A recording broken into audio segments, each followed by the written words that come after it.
So once again, recapping, we're expecting a tropical storm here in South Florida Sunday night. I keep thinking Saturday. The days are confusing to me now, working so many days. But basically, Sunday night. We have tomorrow, good weather day, and much of Sunday, the weather will deteriorate. But Sunday night is when we're going to see the tropical storm.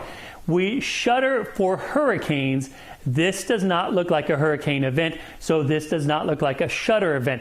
But we clean up things that can blow around. We prepare for power outages, things like that. Things that we do for tropical storm conditions, and this is going to be a very wet one, so we have to keep that in mind about that flood potential, which is going to be extremely high. Winds 35 miles an hour this evening as of 10 p.m. There's the position of Eta, about 275 miles west-southwest of Grand Cayman.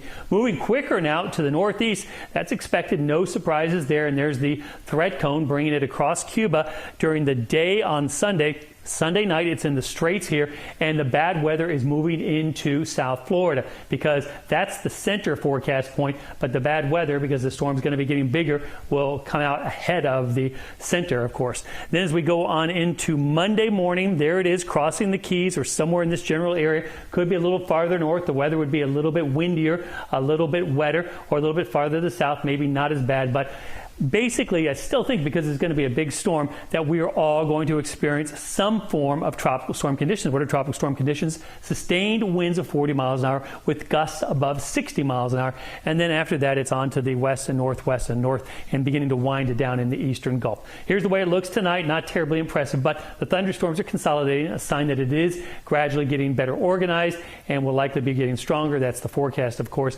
for it to become a tropical storm. Here's the computer models this evening.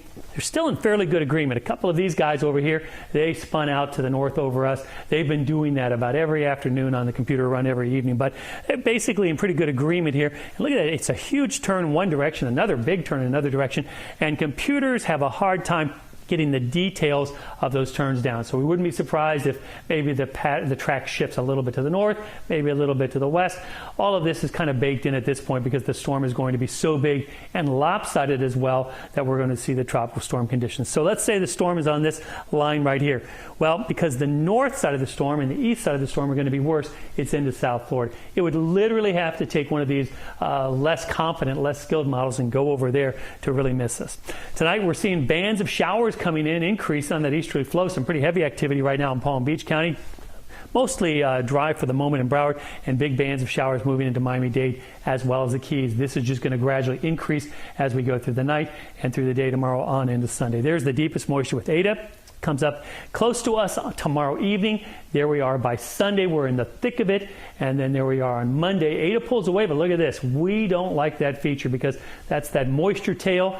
And with Eta moving slow at this point, if we're stuck under that, it could be a long, long flood event for South Florida right into the middle of next week once it gets going here on Sunday. Passing showers tonight, breezy along the beaches, a low near 76. Tomorrow look for fairly windy conditions, a pretty windy day, some gusty downpours, maybe a peak of the sun here or there, and a high near 82. On the water, pretty rough, but I recommend if you have a boat, double up the dock lines and check for anything that could catch the wind. You don't want that stress put on your boat.